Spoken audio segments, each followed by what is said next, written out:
Welcome to Diced Onion, a Warrior podcast. I'm your host, Angelo Fioris. That's my co-host, Mike Haggerty, and we are back for a second week to review and go over episode 2 of Warrior, an incredibly great show from the mind of Bruce Lee. And I'm looking forward to talking about this one with you, Mike. How are you this week? I'm okay, Ange. How are you? Doing really good, man. I'm really excited about the fact that this season 3 is running right towards its end while we're back at the beginning of season 1, kind of getting reacquainted with the story. And it's been a lot of fun for me to revisit these episodes yet again for now it's a third and fourth time for me. Yeah, I mean, I remember in the beginning, I actually wasn't there from the beginning, and I watched everything twice then, and I'm watching it again twice now. And as I've mentioned to you before, it's like you still rediscover new things, and I think that's one of the most rewarding aspects of it. And any good show starts with great writing, and I have to say the writing on this show is incredible because they take you in twists and turns in ways that you're not expecting. Even the opening scene, which in some shows the opening scene is just almost obligatory. Right, In the like old a days, throwaway. like a throwaway, at the beginning. So there'd be a dead body like on CSI or something, and then David Crusoe rips off his sunglasses, and then you kick the music in. But here you're getting some real context, you're getting some real substance, and there's nothing here that you can ignore because everything means something. Yeah. There's no detail too small, and everything means something, and there's always a payoff. Unlike some shows I could name, which frustrate me because you don't get the payoff, or uh, shows or seasons that go in a direction you're like, all right, well, what happened with this guy or this person? This show, I could say honestly, very rewarding from top to bottom in every aspect.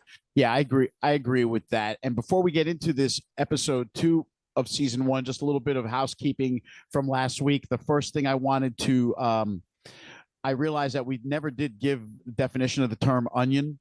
So essentially what onion is, it's just a derogatory term used by the already in America Chinese immigrants in reference to the newly off the boat Chinese immigrants. And it has a reference directly to their smell, which is where the phrase onion came from, because I guess they have a specific smell after being on the boat for a long time. And so they refer to them as onions, and kind of like calling someone a green pea, like they're fresh, that kind of thing. So that's the term, that's the phrase. It's not a good one. I don't think people like to be called an onion, but they seem to use it an awful lot in this show.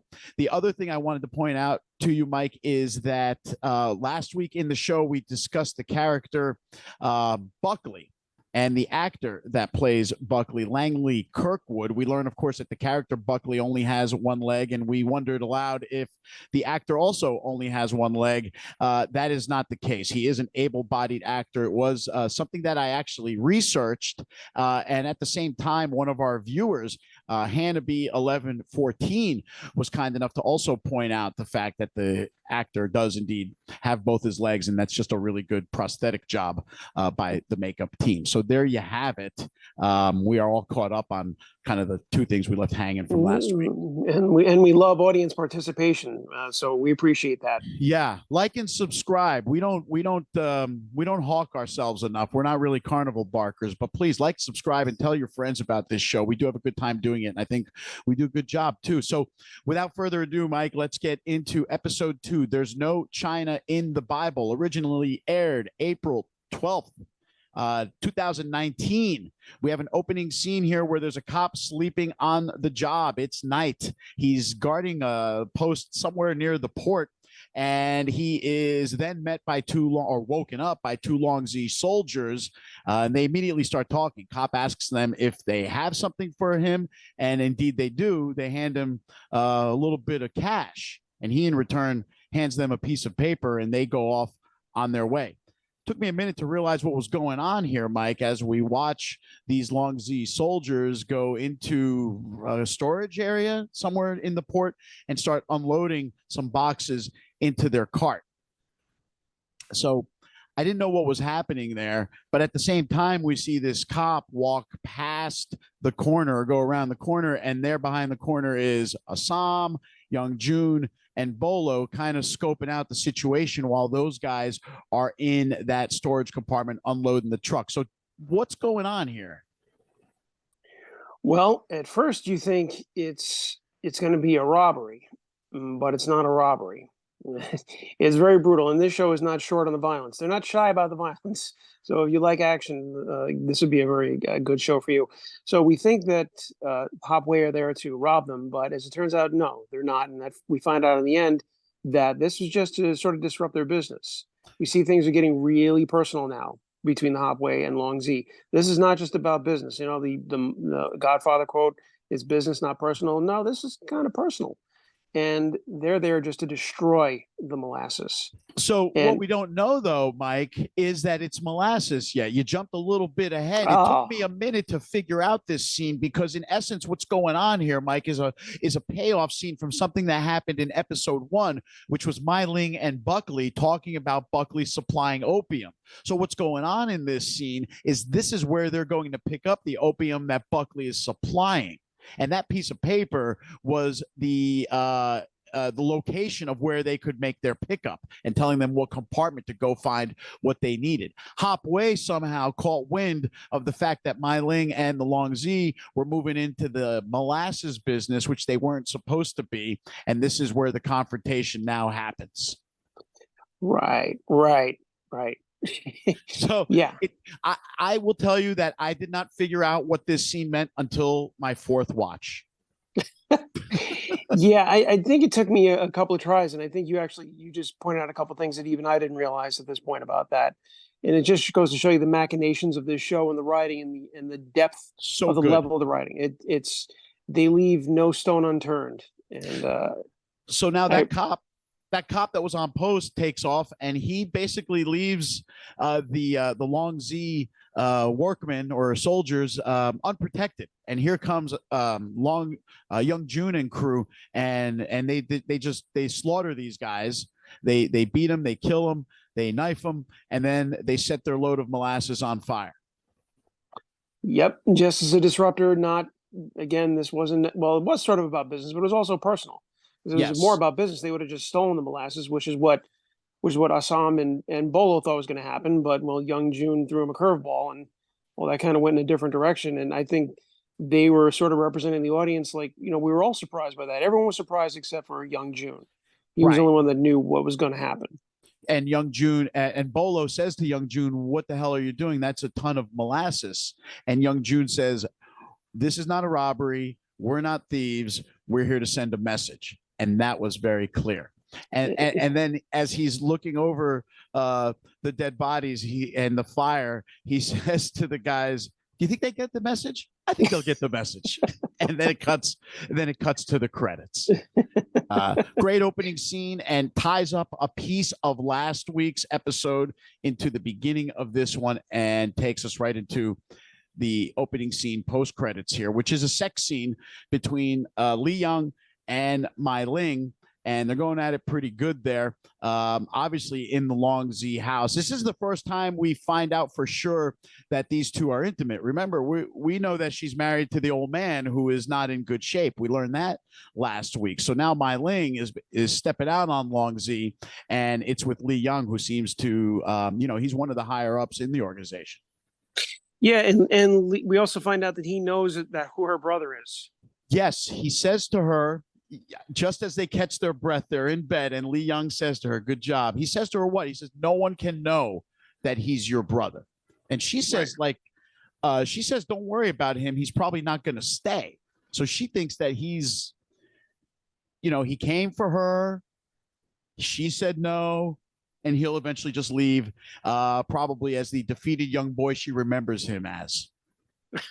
And can also say too that I think that in every show, everyone should have a favorite secondary character, and Li Young is mine, because I think he has that Bruce Lee energy. Like he's got that quiet, low key badass vibe.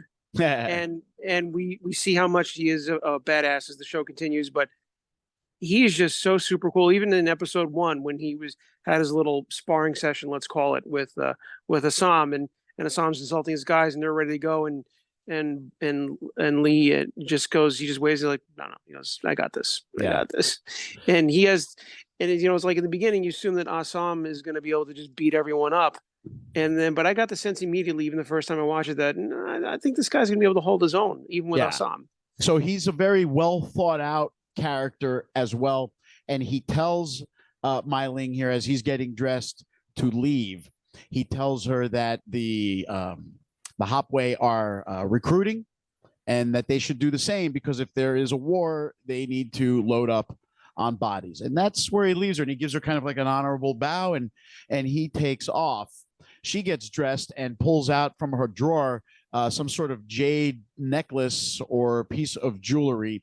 Not sure what that means yet. I get the sense, Mike, that it might be some sort of relic from the past situation with Assam. Yeah, I got the exact same impression. I'm wondering if it's some sort of family jewel, Right. uh, some sort of family crest or something like that. That's the sense that I get because we know that Assam and obviously Mai Ling, their family ties, there's a lot of complications in their family life, Yeah. and obviously they don't get along, and we know that she was basically sold off to an older man, and unfortunately she didn't have a very good relationship with that person, and that is sort of the almost the origin story of their relationship, at least in America. I, So obviously their relationship was different in China, and now here in America it's strained at the I feel least. like that maybe that piece of jade was something that Assam had given her maybe before she went away or before he went away or something like that. I don't know. We cut away and here's Assam real quick. We see him training on that fighting tree that he does his moves on, and he's got Mai Ling's voice in her head, and she's basically reiterating all the things that she said to him in the last episode. We cut away now to O'Hara's house. It's clearly morning, and it's madness there. The dude has like five typical Irish guy. He's got five kids, and they're all aged like 1 to like 4. it and it's an absolute zoo in his home, Yeah, isn't it? So yeah, that gives you a no, sense. no birth control for him. No, well, very religious, the Irish, and they probably you can count how many times they had relations by how many children that they have, right? So anyway, we move on now, and we see the interior of O'Hara's home, and Lee comes knocking on the door, Officer Lee, and he was instructed by the sergeant to come get, or cut by the chief to come get Sergeant O'Hara because of some murders, right? Yeah, and what struck me, just a small note that I made about this particular scene, was that when Lee shows up, it's almost like Lee is kind of a foreigner too, if you think about it in a way, almost like the Chinese. Like he's not, he's a Southerner, right? At this time, that's there's a lot of animus between the North and the South, For obviously, sure. even in a post-Civil War. So everyone looks at him kind of side-eyed. So in a way, he's kind of like the Chinese too, He's and also I'm sorry, I was just going to say, and also add to that, which we talked about this last week, is that, well, his name is Lee, and that is named after, Robert E. Lee. Robert E. Lee. I was also going to say maybe incorporating a little bit of Bruce Lee too, but yeah, Robert Ah, E. Lee for sure. But because a lot of the characters are named after people from Enter the Dragon and other characters in the what's right. called the Bruce Lee universe. His name was So Lee in that first film. That's right. Or yes, Return Enter so the Dragon. so it struck me that Officer Lee himself is kind of a foreigner. He's an American, but to them, he's no different, or maybe even worse than the Chinese to some of them, actually. Yeah, he's facing prejudices as a traitorous Southerner, and that's just the opinion that was prevalent at that time in the 1870s. Now we're in the late 1870s. So Lee has to come get Bill, and the reason for that is because of the murders that took place at the Banshee, which we know took place. Atoy committed these murders. Those were the two guys that that were going to be on trial that Lee had accosted. So we found them murdered last episode. Now Lee and O'Hara show up to investigate. One little thing about the scene that I noticed that I couldn't figure out, and we were just talking about how we find little things in scenes, and you can sort of see what the meaning is. One little thing happened here at the end that I couldn't understand, and I don't know if you can, but you remember they're walking out, and one of O'Hara's daughters Right? follow them. I thought there was something going to come of that. I didn't even notice that. I got to tell you the truth. And yeah, it was kind of an at a left field moment. I'm like, okay, is she gonna say something? Does she have a crush on Lee? What's going on here? Yeah, I don't think anything comes out of that. I don't even remember that scene, but before those two guys take off to go investigate what's going on at the Banshee, Mrs. O'Hara and Lee exchange some words here, and she says, "How does your wife feel about you working in Chinatown?" He says, "I don't have a wife. I'm a single guy." And she says, "Oh, there's got to be someone pining away for you back home." And his answer Yeah, was, "Not a soul." yeah, we'll find out more about that later, but a little Right. bit of flirtation there between A little bit. I thought so. Mrs. O'Hara and Lee. I thought And so. so maybe the O'Hara marriage is not. So far, we haven't seen a lot of good examples of marriage on this No, show, actually. no, not yet. So far, everything's kind of not on the great side as far as these relationships are going. We cut away now. We see a toy, a close-up shot. She's being attended to by one of her girls. They're putting makeup on together. They're doing very girly kind of stuff, prettying themselves up. And a toy starts speaking to the girl, and we realize it's the same girl that sold out Assam. I don't know if you caught that. It's the same girl that sold out Assam in the last episode, and that they showed for a quick second before or right after he had asked for Zhao Qing. So now this is the point where Atoy realized exactly what happened, and she confronts this girl by saying, "You brought Long Zhi hatchetmen into our brothel, which is in Hop Wei territory." And at this point, I can't.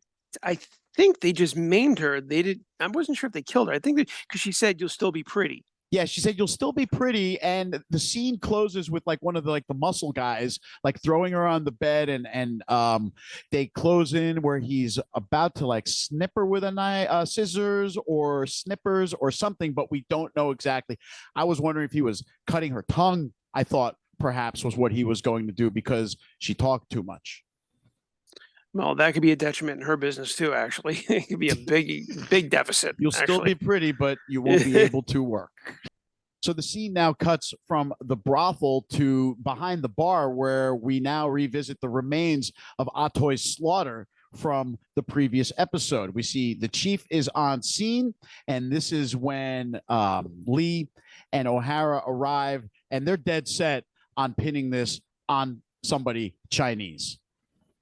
Yes, yes, and like I said, the show's not a testament to marriage. It's also not a testament to law enforcement at that time either. No, no, we the see exactly how little effort I think is put into law enforcement. These guys are all looking for scapegoats and shortcuts. And you make a good point about that, because right during this scene, we see Officer Lee doing some good investigative work right here. and they're looking at him like he's not from this planet. They're like, "What are you doing?" Exactly. And meanwhile, he's inspecting the incision, he's inspecting the cuts, he's inspecting the damage done to the two dead guys, and he's piecing together a pretty good theory as to what happened here. One of the things that the chief says to these guys is, "Find me these Chinese killers." And Lee says, "Or killer." And they said, "What do you mean?" And he explains exactly what he sees, which is the evidence shows that this was probably a very expert swords person who cleanly and quickly knifed and cut both of the victims. So now we're at a point here where the chief doesn't care. He says, "Just get me some goddamn Chinese swordsmen."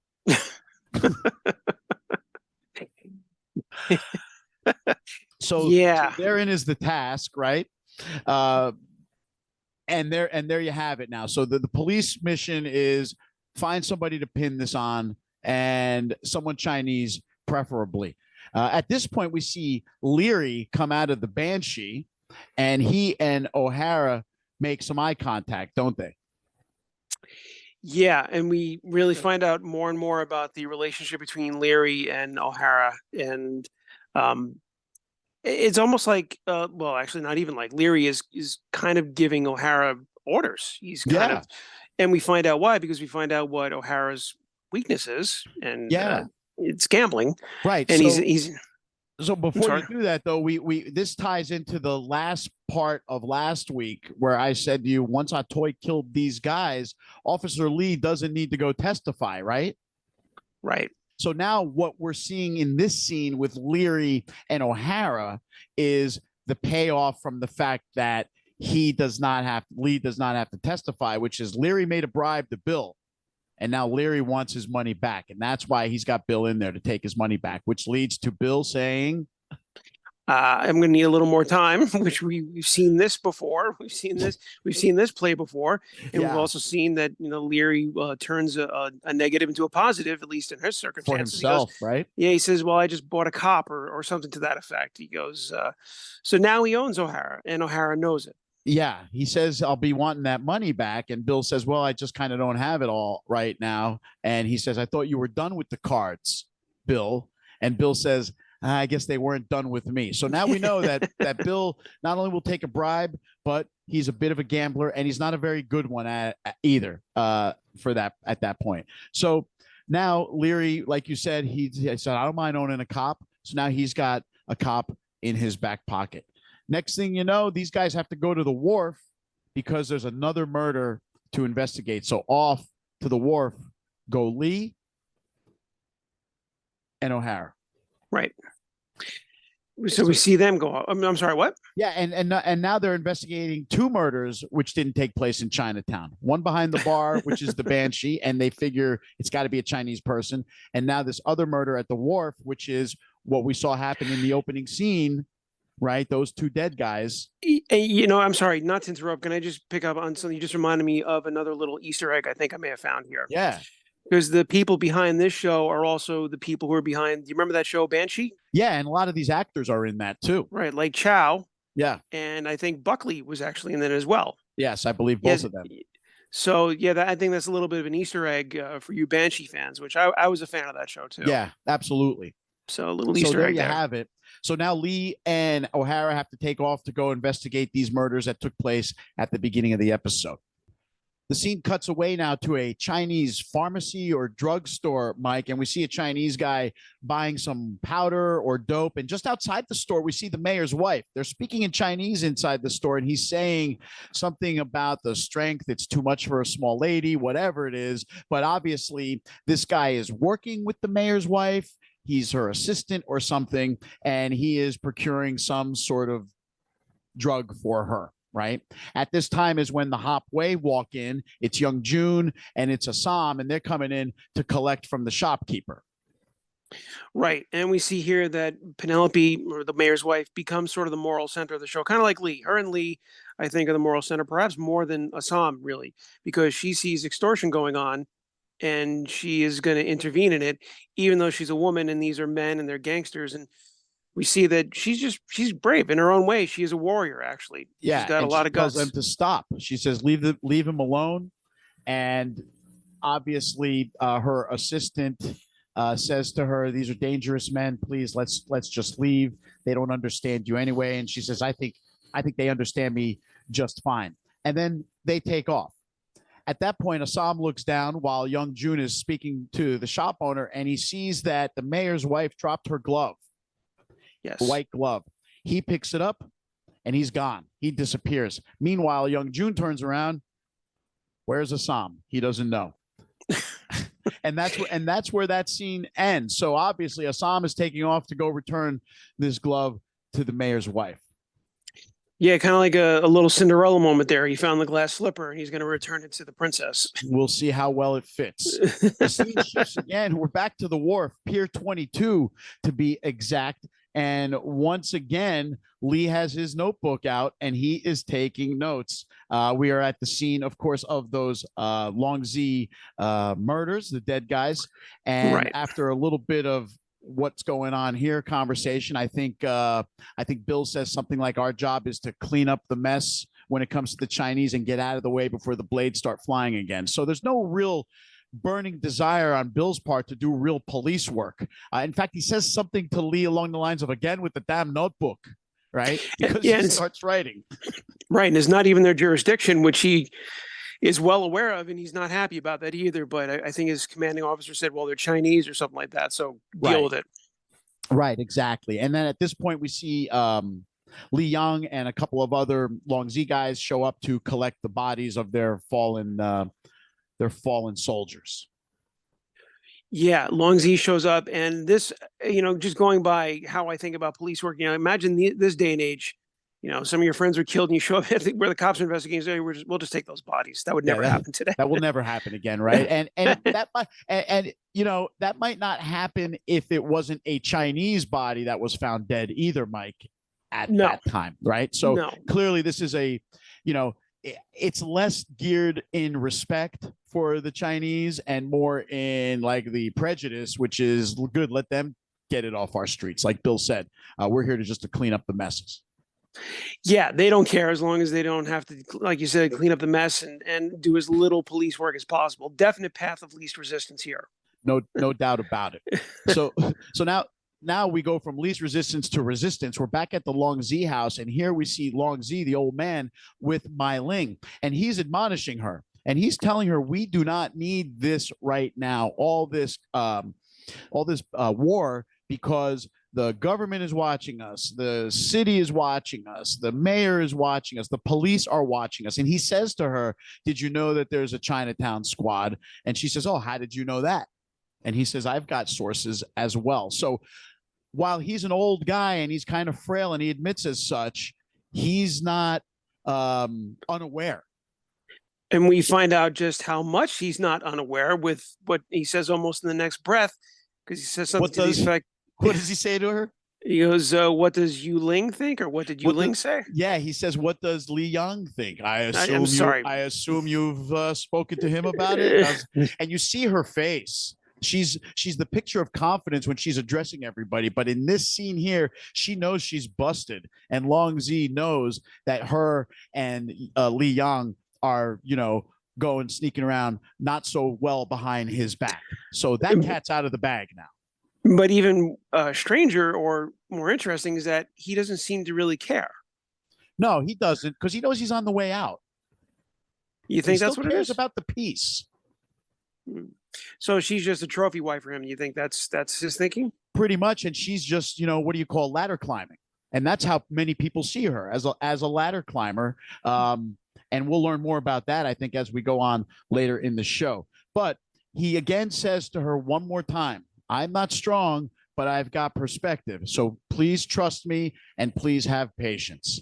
And that's where that scene ends. And I think we already know, we learned last week that she's not into the idea of them reaching out to Father June to try to broker some kind of peace, because A, she's got dealings with Buckley, and B, it doesn't suit her aspirations to climb to the top.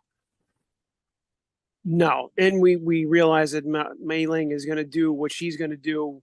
She is working on her own level here, and she's almost like the power behind the throne. She is very much the power behind the throne.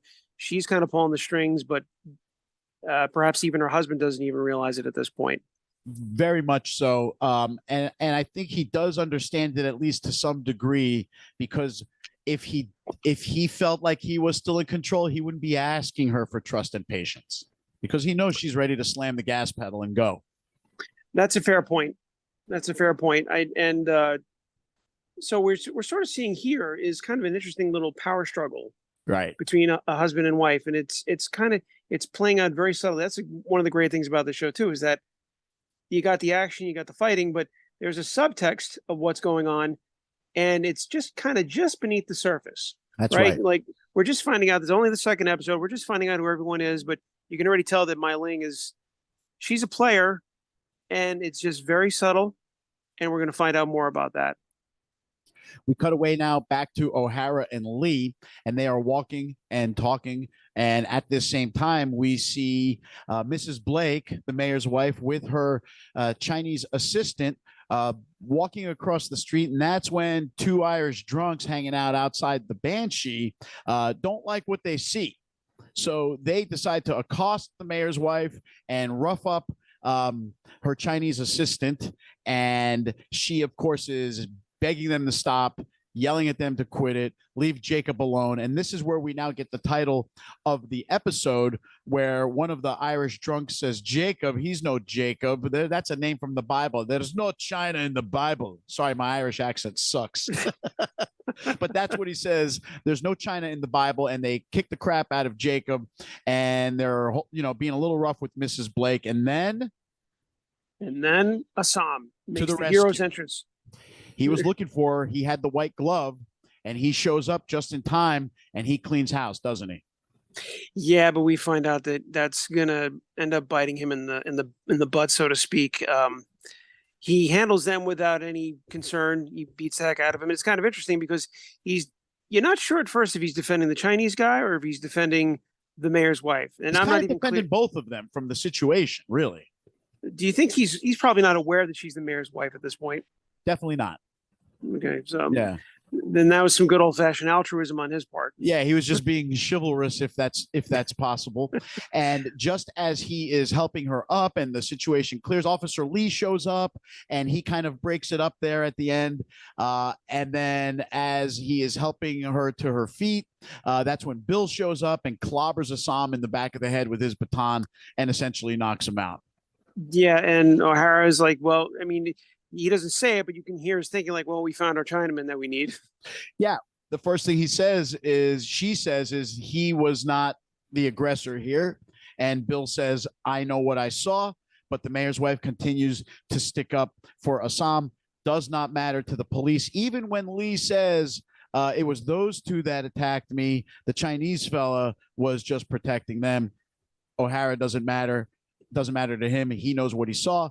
They cuff him and they take him away. Plus, she says he's not the guy. And Bill takes out a hatchet from Assam's inside pocket and says, I think we got our guy. And off they go to take him to jail. Now we see Father June in a meeting. He's talking to a few people at a table, and here comes Chow. And he shows up with the news that Assam has gotten locked up just a couple of hours earlier. And what is Father June's reaction to that? Well, we kind of touched on this a little bit last week, but it comes into play again here that there's a pecking order and Assam is on the bottom of the pecking order. And he's basically like, well, let him hang, let him out to dry. If he gets the heat off of us, which is kind of, he's like becoming the sacrificial lamb here. That's right. We see that even to the Hop Wei, that he doesn't matter. At least to Father June, he doesn't matter. So Father June's willing to let him be the scapegoat. Right. And he says, I'm sorry, go ahead. No, and I was going to say, and then he says, just let him stay in jail. He's stupid anyway. Who doesn't know better than to scrap with ducks out in the pond, right? So yeah, that's the line, and that's where his word stands. And he says, leave him in jail. Young June doesn't like it though, does he? No, and young June he's getting to like Assam. If only for his fighting skills, right? Because I think that's kind of a point for young June. Young June's just about the action. He's probably not, in my opinion, leader material. He's just more like, if you think of it in terms of the Godfather, he's like the Sonny of this group. He's the hothead. He just wants to fight, and he likes someone who's good with his hands. So that's sort of a bonding point between him and Assam. And so for whatever it is, regardless, he's on Assam's side. And we see that he's even the first episode. Remember when Assam was kind of bad mouthing Father June and young June first, says, that's my father. But then he laughs. He's like, oh, yeah, you're right. He's kind of a prick. Right. He's so we see already that young June is kind of pulling towards Assam, even over his own father. And his father says to him, I admire your loyalty to Assam, but it's misplaced. And he says, we don't know him very well. Not really. So there is, and plus Father June says this arrest could benefit us, take the heat off of Chinatown, because now the cops will say they got their man and they'll leave us alone and we can all continue earning. And it really comes down to just power and money, isn't it? Power and money. Absolutely. And then we see, I'm sorry, not to jump ahead, but then we see Assam's experience in prison. Yeah, I was going there. He's being processed in jail now. Yeah, which is not pleasant. No, it's not, is it? It starts with his processing first, clerically speaking, where Lee is trying to type up a report and communicate with Assam to at least get his name. And what happens here? Well, O'Hara intervenes and tells him, just call him, was it John Chinaman? Yeah, he says, just call him John Chinaman. And that's when Lee says to him, there's got to be some kind of protocol for this. And O'Hara walks over and he says, there is, John Chinaman. So we see Lee writing the words John Chinaman onto the report, and that is how Assam is booked under that alias. Then we see the second part, and this kind of reminded me of Rambo a little bit, where Assam is being hosed down very violently. And also, I guess, what are they throwing on him? What is that powder? I thought it might be lye or something like that. I don't know what the powder, but I refer to it as delousing. That's Delousing. There you go. That's the word I was thinking. So, and they yeah. say that this is health department regulations. You see how they live. You don't want to catch whatever it is that they're carrying. So there's this extra layer of like how deep the racism against the Chinese goes, all the way to how they live and that they need to be cleaned up before we can even lock them up in jail. Yeah, well, there certainly is no shortage of racism on this show, and it's also kind of funny because I don't think we ever really had a representation of anti-Asian bigotry. True. Certainly, we've seen a lot of black bigotry against black people, bigotry against Jewish people represented in media. I'm trying to just press my mind, and I mean, I'm going back to Bruce Lee movies. Obviously, they touched on it a little bit. I forget which one it was exactly, but there was the one where I think he was in Japan and they had a park, and there was a sign that said "No dogs or Chinese allowed." And he jumps up and he kicks the sign, he breaks it, Yeah. Yeah. and that's I don't know. Can you think of anything? I'm trying to think of any sort of representation of anti-Asian bigotry, at least Very, on this very, level. very little, very little. There's not a whole lot of representation. I mean, you've seen like the caricature Chinaman working on the railroad in other movies and other types of films or TV shows, for example, but never as the center of the story, always sort of as an ancillary character. Even Bonanza had Hop Sing, right? Wasn't Hop Sing the guy? I think so. Yeah. Yeah. So they were represented, but never to this level for sure as the big part of the story. We now cut away back to the mayor's house, and it's Mrs. Blake speaking to Mayor Blake, and she again is defending Assam to him, and she's saying that this was not the man who initiated this scuffle. He did not cause the attack. I was the one attacked. He should not be in jail. And the mayor doesn't want to hear it, does he? Yeah, and I drew a lot of parallels with this scene with the previous scene with Mai Ling and Long Zhi, and that we have a wife entreating to her husband to change his mind on something. And Right. in Mai Ling's case, she was defending Lee Young a little bit, and here we have Penelope, Mrs. Blake, defending her assistant. So Right. I saw. Did you? I don't know. I caught the parallels between this. Did you notice that? Not really, but as you talk about it now, I totally see the parallels, at least a little bit.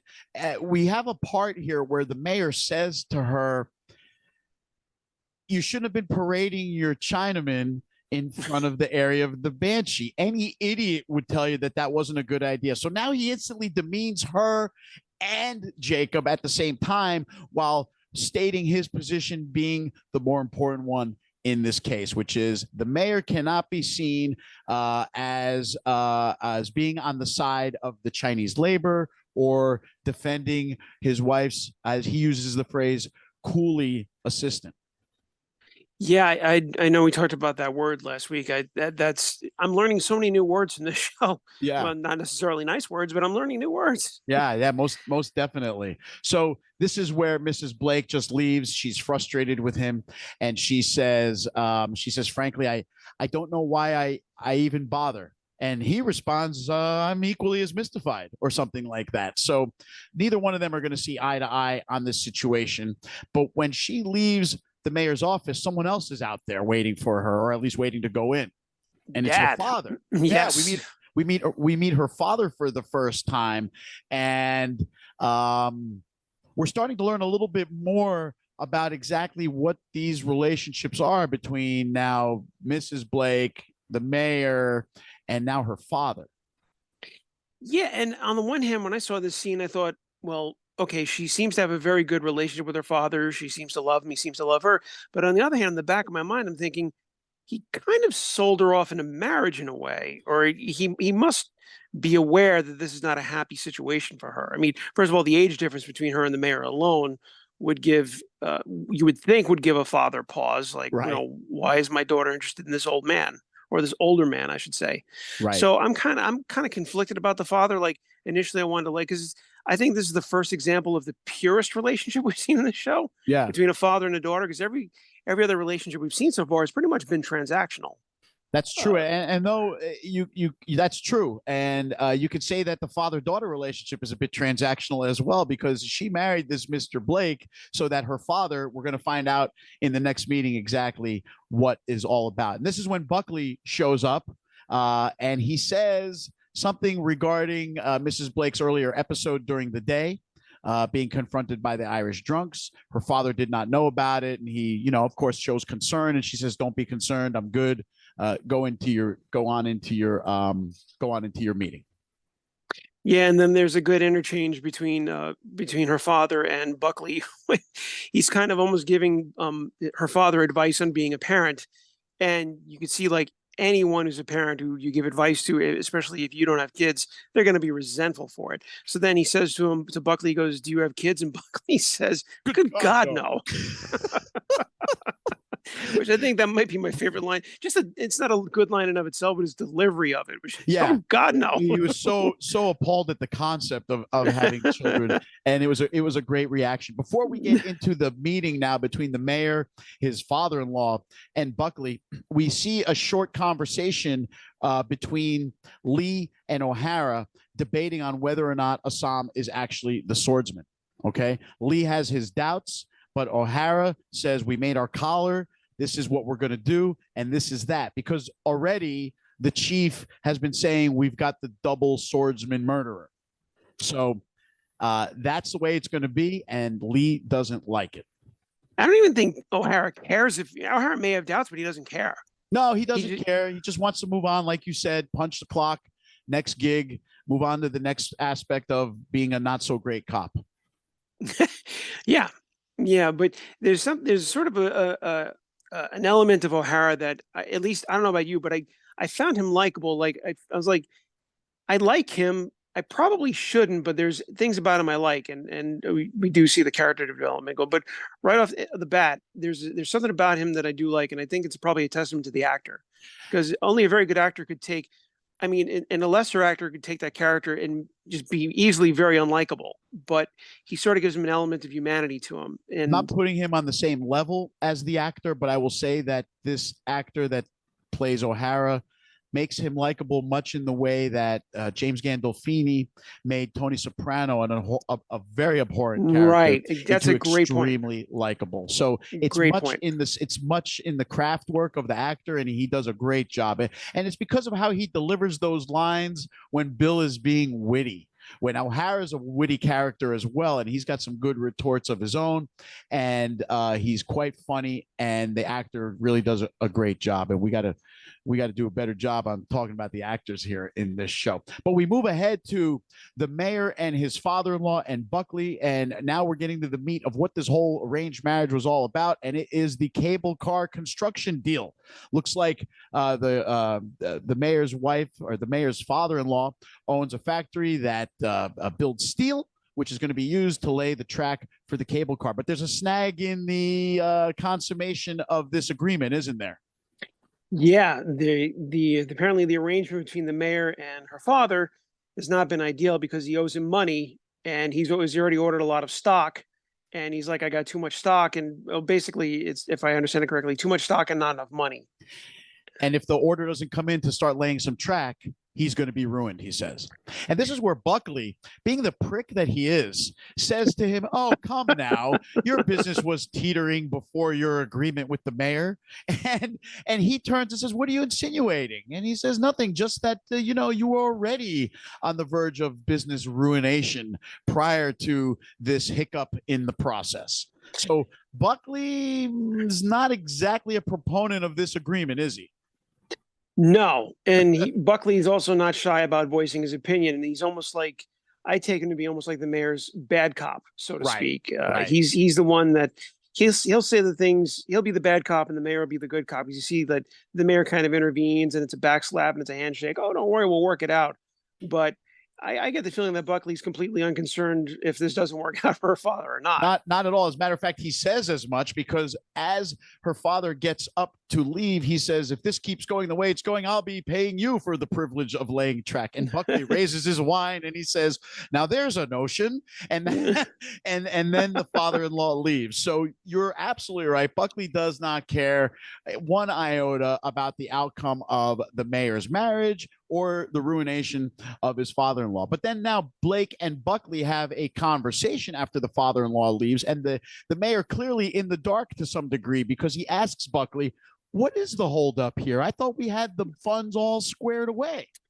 And this is where I made the connection between Buckley and Mai Ling as both being the power behind the curtain. Right. They're both doing their machinations to their own ends, and they're the ones really pulling the strings. Right. And that's I see a lot of parallels in this show, and interesting parallels. Yeah. That you might not think, like the connection between Mai Ling and Buckley, as far as how they interact with their superiors. I found that endlessly fascinating, and we see more about their relationship as well. Absolutely. And the last thing that the mayor says to Buckley is, you're a cold bastard, Buckley. And Buckley responds, you're welcome, Mr. Mayor. So clearly he is willing to do the dirty work the mayor is not willing to do to stay in power, but Buckley is willing to do some of it. Now we see Mrs. Blake walking into the police department, right to Bill's desk, demanding to see Assam. Yeah, and she's kind of throwing her weight around here a little bit. I got the sense she's like, I'm the mayor's wife, and or something to that effect, and I want to see him. And O'Hara we see, is not moved by that at all. No. To him, she's just a woman. She's a pedestrian, and you're not going to get any sway with him. But which I thought was interesting. He does take her to see him, though. After a bit of a back and forth, like, yes, he does, but he's kind of letting her know that you can't push me around. I don't care if you're the mayor's wife. He gets a little high and mighty with her, though, when he says something like, you know, I'll trust I bet he says something to her like, I was patrolling these streets when you were still in short pants, like something along those lines. And he says, I'll trust what I know over what you have to say, or something. And meanwhile, we already know that Bill's not the purest cop. So I felt like that was a bit of a high-handed comment to be making when he shouldn't be casting stones. But he does. Yeah, and I thought it was kind of unexpected, because I think of O'Hara as someone who's career-minded and he wants to climb the ladder. And if you want to climb the ladder, maybe don't want to insult the mayor's wife, or at least give her any sort of animus towards you. And it seems like, so I don't know. That to me, I thought was a little out of character, because I would have thought that, although on the one hand, O'Hara's not charming, he lays his cards out there. I mean, so does literally and figuratively in this case. He lays his cards out, and so he's not like I wouldn't say an ass kisser, but at the same time, I think he'd be a little bit more career minded. So I thought he'd have a little bit more subtlety in that scene, but he didn't. I thought it was an interesting way to go. No, he does speak up, I think, because he thinks he can get away with it because it's the wife. He wouldn't have said that to the mayor. Promise you that. I would hope not. Yeah. So now we see Mrs. Blake. She's in the holding cell area, and she's speaking to Assam through the bars, and she's trying to apologize, right, for him being locked up, and thanking him in a sense for protecting them. But she's not getting anywhere right now. It still seems like there's a communication barrier. But then Assam responds and says, "I'm not a murderer." Yep, he took off his mask, his superhero mask, so to speak, in a way, and he revealed his secret power, which is he understands everything that's been going on around him. And the first thing she says is, "That's great. You can tell the police what happened." And he says that's probably not going to work. This is where the scene cuts away now, and we now see Chow, and he's reading the paper. And this is a very humorous scene because he's reading the paper and he's calm. Yes, very nice. Oh, very good. But then the camera pans out, and he's not just reading the paper. He is in bed with a girl, and he is getting serviced. And I just thought it was real funny because I don't know about you, Mike, but I cannot read while that is being performed on me. No, I cannot. I would be at a loss. Yeah, I wouldn't even be able to concentrate on the words on the paper in front of me, much less then be able to comment on what I'm reading. But nonetheless, Chow does throw the paper away, and he roughly throws the girl around the bed and begins to do his thing. And we see a shot of him from behind, and we see two things. One, I noticed that Chow's got an awfully muscular back, like the actor Hoon Lee. He's a pretty built dude. You can't tell through the 1878 clothing that they're dressing them in, but his back is very muscular. But we see, more importantly, that's much less important to the plot, and more important to the plot is what we see on his back, which is a bunch of scars, like whipping scars all around his back, like feels like hundreds of them. Yes, it does. Do you think people had muscles like that? I mean, before we move on to the next scene, the first thing I thought was, in 1878, there was no one walking around with like big muscles like that. Were they like well defined the way Chow's back looked? Well, I mean, off the top of my head, the only one that even comes to mind is heavyweight champion Jack Johnson, who had a pretty good build. You know, the guys in those days were not lifting weights, so that was all natural. That was just Yeah, you just had good genetics if you look like that. Yeah, but Jack Johnson wasn't fighting until like the early 1900s. So Yeah, that's why I said he's jumped ahead a little bit. yeah, he's even like a good 25 years. His physique is 25 years ahead of these guys, and his was definitely all like genetics and natural. He was a big dude for that time, towering over everybody. That's Yeah, another show. I think everyone back then was probably all men were like 130 pounds, and And they died when they were 38. So a nice long life at 38. yeah. So now the scene cuts away from Chow. He's clearly finished his business. He must have been in Atoy's brothel, because he's now here with Atoy, and they're talking about Assam and his situation. Yeah, and this had one of my favorite lines in the show, and I thought that Chow's line in this scene could have actually been the title of the episode. Right. He says, she goes, Atoy saying to him, because she realizes he plays both sides of the fence. Right. And she goes, that's not a key to a long life. And he said, America is not a land for a long life. That's and right. I thought that could have been the episode title. Personally, I like that line. That might have been my favorite line of the episode. Actually, his follow-up line to that, which also could have been the title, "The Fast Die Rich." Yes, the Fast Die Rich. And so while they're talking and they're exchanging those words, they also discuss the coming war between the Tongs, which Chow says is good for business. And then Atoy asks him, what about this possible exclusion act that might be passed? And Chow says that will never pass because it's bad for business. So Chow is, like you said last week, he floats across every angle of this chessboard, and he's got insight into everybody. And he, better than almost anybody else, understands the playing field because of his affiliation to everybody, really. And I drew a lot of comparisons between him and Atoy, in that they were very similar, the both of them, in that they, like you said, they both kind of float across all worlds. Right. They're probably the only ones that kind of deal with everyone. They're opportunists, and I would say that if anyone was capable of being either one's best friend, they're the closest that each one has to a best friend. Right. I'd say, in my opinion, because I think they're cut from the same cloth. Good point. The scene now cuts back to the jail cell where Assam and Penny are still speaking. And again, this is where she's learned he speaks English, and says to him that he can, explain what happened. And he says, you heard them. They got their swordsmen. They got their Chinamen. And she says, you can't just quit. And his response was, I've already lost.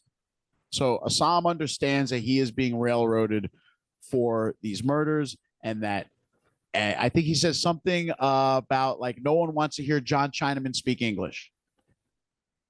Yeah, and it's kind of interesting how he's quickly come to that conclusion, because I don't know what the timeline of the show is, how long he's been in America at this point, but I don't think it's been very long. Maybe, I don't know, a couple of days, couple of weeks, whatever. Yeah, but he already long. knows the deal. Yeah, he knows the deal.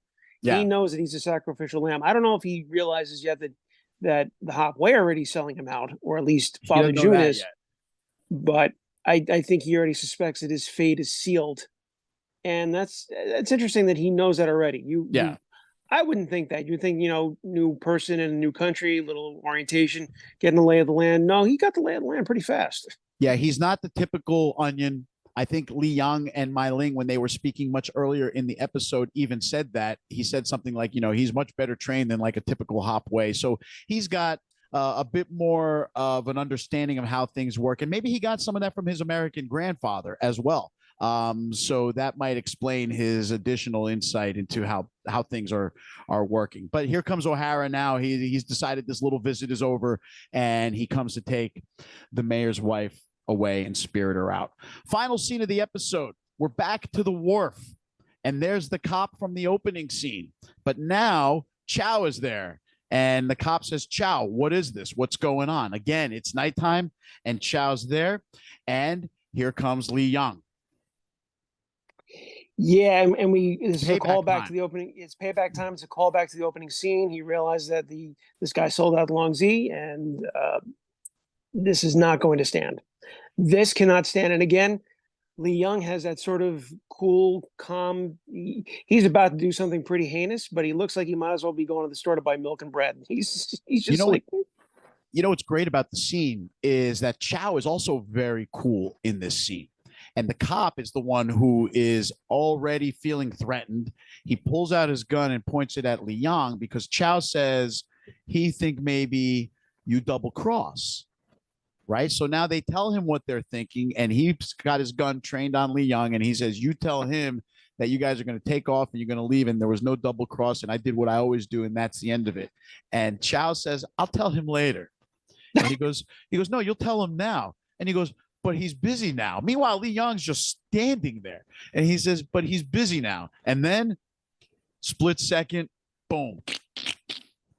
Grabs the cop by the arm, twists it behind his shoulder, puts him on his and turns the gun around, and that gun is right in the guy's stomach. And Li Yang, we can't see it, but clearly he pulls that trigger, and the cop drops to the ground. Li Yang looks at Choi, and he says, or at Chow, and he says, get rid of the body. Yeah. And there's your episode. So apparently, not only is it the cop's job to clean up Chinese bodies, but it's the Chinese job to clean up a cop body. So that's a callback. Quite an interesting touch to close out another spectacular episode, which just makes you wish that this episode was another hour longer, Mike. Yeah, it's nice how they tied that knot at the end. Everything circled back, and you saw, okay, like you said, which I didn't notice until you pointed out, but yeah, the cops were there to clean up the bodies, quote unquote. And then we see here the Chinese man, Chow, is there to clean up the bodies. And we see everyone's in their pecking order. Chow, he has to answer to people. And yep, he's an independent agent, but he still answers to folks, and he still does as he's kind of told when it suits him as well, though. That's the thing about Chow. He ain't doing anything unless he benefits as well. Another great episode, Mike. I'm really looking forward to rewatching episode 3 and keeping this show rolling. But this was another great episode for us and for the show. Yeah, and again, we appreciate audience participation. Please with your questions or your answers. And you're probably going to have answers too. So correct us. We don't get everything right, and we probably miss some Easter eggs. And if there's anything at all that you want to contribute, post it, and we'll give you credit in the show for sure. Absolutely. And tell your friends, please, if you watch Warrior and your friends watch Warrior, tell them to subscribe, like our channel, and we're going to keep cranking out these great shows. And we will eventually get actors and participants from the show on this show. Eventually, yes, we do plan on that. We do absolutely plan on that. We love audience participation. We love celebrity participation. Yes, please. Hoon Lee, join us on the show, please. Oh, I'd love to meet him. I loved him in Banshee too. Yeah, he was great in that as well. But that is it for this week's edition of Diced Onion, a Warrior podcast, our review of episode 2. There's no China in the Bible. I'm Angelo Fioris. That is Mike Haggerty. We will see you all next week. Thanks. Bye-bye. Bye-bye.